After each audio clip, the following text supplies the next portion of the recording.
Jaime es una empresa familiar, tiene 47 años dentro de la industria. En México tenemos 8 años y nosotros nos dedicamos a vender accesorios para centros de maquinaria. Son los holders y tenemos un sensor 3D. De aquel lado. El sensor 3D nos ayuda a sacar el cero pieza. Entonces con ese sensor evitamos tener esas colisiones, esos problemas. Es un sensor súper práctico. Nos enfocamos mucho en la sujeción térmica. Funciona con un principio básico. Calientas el metal, se expande, puedes colocar, lo enfrías, se contrae. Las máquinas están programadas para poder hacer ensambles acero con acero, que eso es algo que otras marcas no lo pueden hacer. Los parámetros de temperatura no están bien calculados, o no los calculan bien y pueden fundir las piezas, ya para quererlo desensamblar pues va a ser posible. Claro. Entonces, nosotros lo que logramos son proyecciones muy, muy grandes, sobre todo para esta expo de moldes, nosotros vendemos mucho molderos. Y aquí, este es el mismo diámetro interior, pareciera que son diferentes, ¿no? Sí. Es el mismo diámetro, lo único diferente es la pared. De acuerdo. Con esto evitamos vibraciones, la vibración es lo peor que le podemos hacer a nuestro centro de maquinaria, porque el osillo lo va a repercutir. Y bueno, esta es una máquina térmica, como les decía, funciona con una bobina, calienta, y esta máquina en específico trae un chiller es un dispositivo de enfriamiento, sí, que mediante un líquido está circulando y la parte hace el enfriamiento por contacto, o sea, es una temperatura como de 2 grados más o menos. Dependiendo del diámetro del holder, es el tiempo y la temperatura que necesita. Aquí nosotros, va a hacer una demostración de cómo se interpreta. Aquí nos indica el diámetro, 16 milímetros. Y tenemos aquí una descripción que es A4. Esto es como muy interno. Aquí nos dice de holder que podemos tener. En este caso es un estándar, una 4. Seleccionamos, se acuerdan de 16 milímetros, aquí vemos que 16 milímetros. Y aquí la máquina ya está programada para, como les decía, el tiempo y la temperatura. Hay que colocarlo, la bobina, en el número 5. Aquí está colocado, de hecho, el número 5. Ahora lo posicionamos para poder hacer el ensamble. ¿Qué es esto? Una persona con un entrenamiento de 1 hora podría hacer. Empezamos el ciclo. Esto no está caliente. Terminamos ciclo, lo levantamos. Si tuviéramos otro cortador, lo ponemos otra vez. Cambiamos. Buscamos el diámetro de 14 a 16. Esta máquina nos indica con este luz LED. La temperatura pues está alta, ¿no? Está caliente.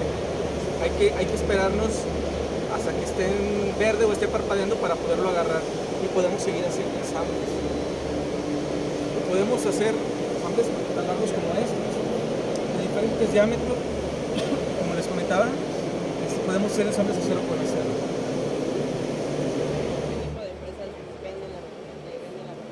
Pues a toda la gente que tenga, no sé, que inyecte cucharas, tenedores, también en el área automotriz tenemos un cliente que inyecta los faros de los carros, y entonces en sí a todos. En general. Pero entonces, principalmente son ese tipo de industrias. Industria aeronáutica, por ejemplo, no usan. No. En México en específico. Exactamente. No, todo México, toda la República. O son industrias de piezas más pequeñas o menos requerimientos. Pues si el cliente lo requiere, sobre todo la maquinaria y la inyección para cosas grandes. O sea, pero no, es que no sé qué nos está haciendo. Ajá, exactamente.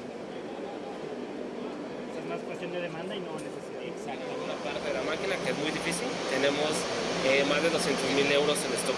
Entonces la respuesta es inmediata. ¿De acuerdo? De igual modo somos fabricantes de moldes. Es decir, si ustedes tienen la capacidad de fabricar lo que son sus moldes, nosotros los llevamos de la mano con cotas generales para que puedan fabricar lo que son sus moldes. Y bueno, conociendo los aspectos básicos de mantenimiento de una inyectora, ¿estas tienen un cuidado extra o más específico o es simplemente más pequeño? Mira, es un cuidado general de la máquina. ¿Qué conlleva eso? Limpieza de barras, limpieza de la zona 3, las resistencias. Hay veces que hacen purgas y no se dan cuenta, entonces la purga llega a este espacio y este espacio sube como tal ya la resina en estado viscoelástico y esa resina hace que se peguen los termopares y las resistencias. Entonces ahí es donde puede causar un daño, ¿no? Como tal en tu equipo. Entonces limpieza básica, limpieza de barras, limpieza de las zonas de plastificación y de ahí en fuera a trabajar. El servicio de mantenimiento mayor se hace a las 5,000 horas o bien anual. ¿Qué conlleva esto? Reemplazo de filtro de succión, reemplazo de filtro de retorno, calibración de transductores y bueno, son varias cosas que se hacen y lo hacemos nosotros. De acuerdo. Y es que supongo que el tamaño puede ser una limitante en cuanto a piezas más grandes, pero ¿en qué industrias es donde más se utilizan sus máquinas? Mira, nosotros estamos enfocados en la microinyección, ¿de acuerdo? Tenemos, como te comentaba, tenemos 6 toneladas de cierre en versión estándar y 10 toneladas de cierre en versión aumentada. ¿De acuerdo?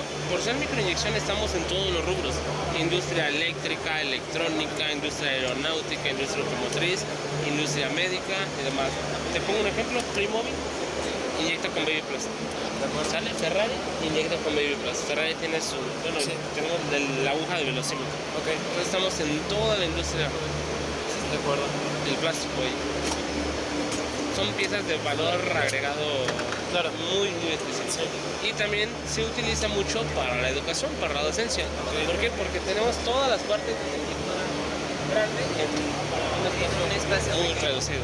Tenemos unidad de cierre, unidad de inyección, unidad de inyección, unidad de clasificación y el carro de inyección.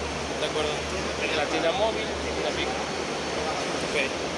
Sí, y te comento de igual manera, y te repito, que te procesa cualquier tipo de termoplástico.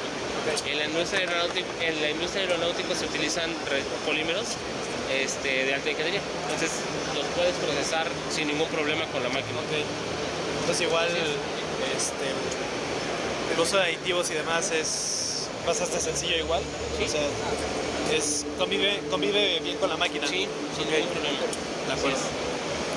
Y se utiliza la misma unidad de inyección para procesar desde un polietileno a ABS, acetales, hasta elastómeros, ¿no? De acuerdo. En las máquinas convencionales tienen que tener su tornillo especial para cada material.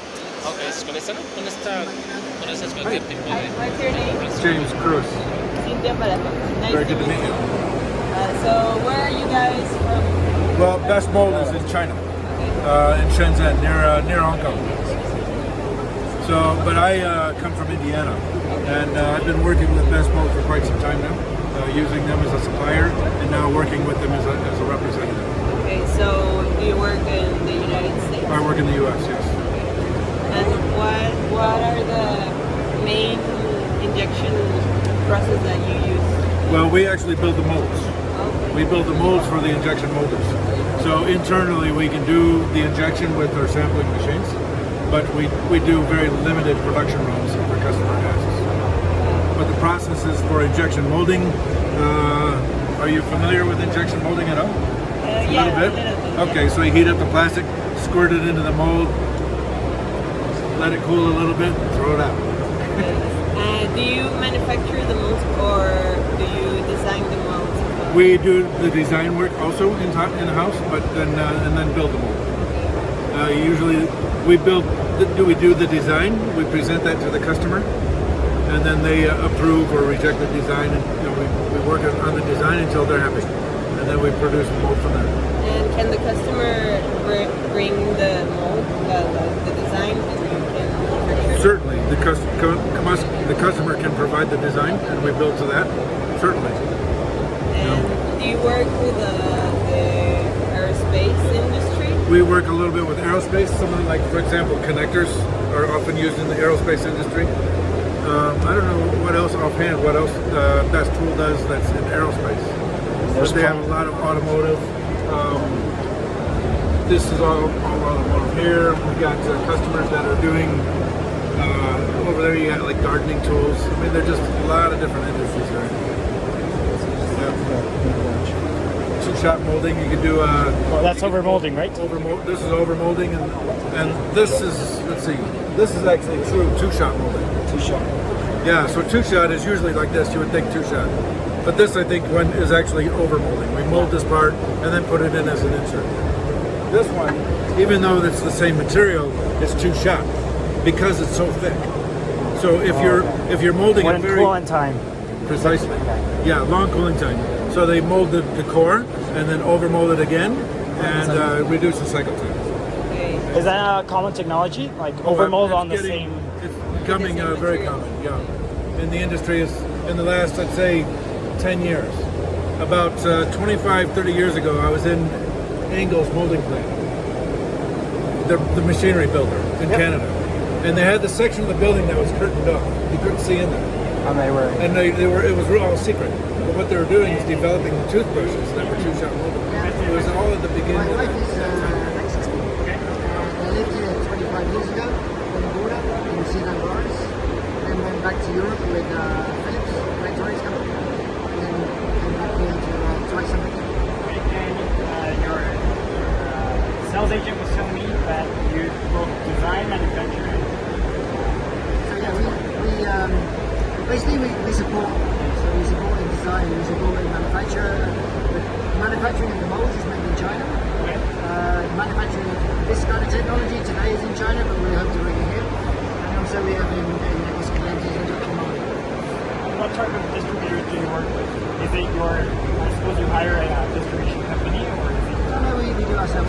Okay, so We hire importing companies to take care of all the importation, shipping and stuff, and we just pay them.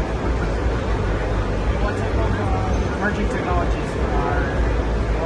This is pretty complex. This is the most interesting emerging, I guess, technology we're talking about, because you can print anything you like.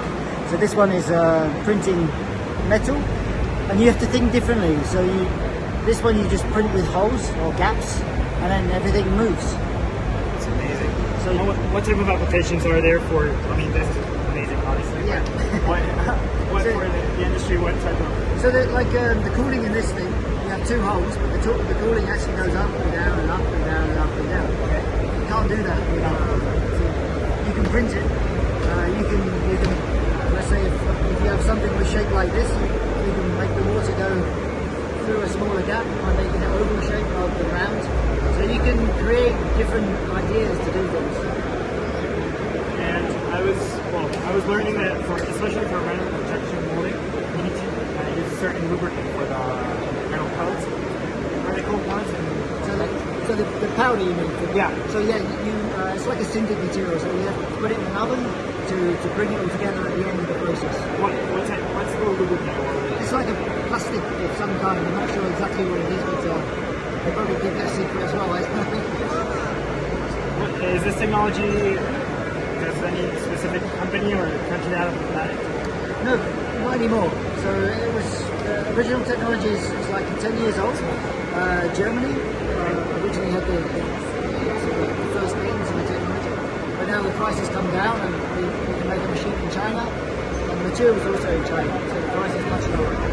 So more interesting for more day-to-day things, prototyping, toys. What's it called? Actually, It's just 3D printing metal, 3D metal printing.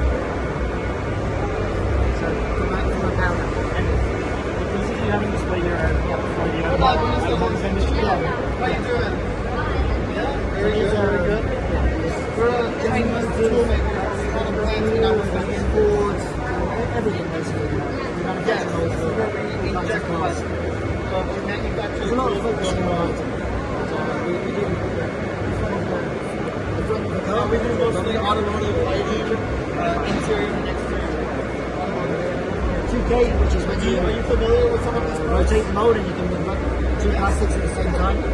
Like over molding. Yeah, it's like over molding, but you do it in the same machine. So it's another way of also combining materials and using more plastic resins. Do you happen to know what software it is?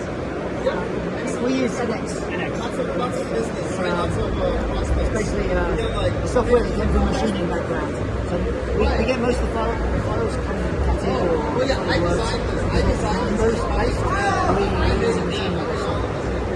And as for the entrepreneurial part, how could a student in engineering get to start a company? I think if you consider like new technologies and how they can impact the world. So I think, titanium is a big material in aerospace. Yeah, for the SRs. Very, very difficult to machine. Yep. But you can print it. Okay. So if I can print titanium, I have a big option to do something. The military market, especially, I guess. Yeah. So you can print anything. There's people illegally printing guns, for instance.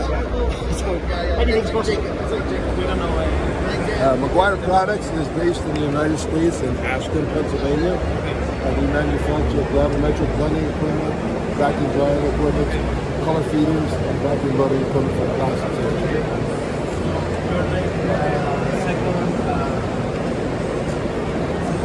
Auxiliaries, it's called. Yes, auxiliary equipment manufacturer. Yeah. So the primary equipment would be an injection molding machine, blow molding machine, or an extruder. We provide the auxiliary equipment to go with that. Do you provide only to injection processes? No, all processes and processes. Okay. What is like your main machinery? The blender. We have over 60,000 these units that we have sold. So all of our equipment has a 5-year warranty. And this is our new touchscreen controller. So when you see this come up, you put in the percentage, the ingredient, you get into the blender controller, then you'll see it make a batch. It will dispense the material. That's kind of handy. It's going to go into alarma porque no está en módulo.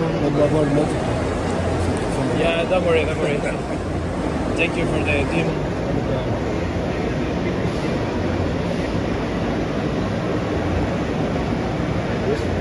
Well, let's see. So you'll see number 1 turn yellow. It will dispense the weight of that material, then move through the other materials until we have a batch. Once we have a batch, we will open the weigh hopper, drop that batch into the mixer assembly, and then that machine, this machine can be mounted on an extruder or on an injection molding machine, or we can put it on a stand that convey up to the machine on the floor. Okay. Thank you so much. Thank you.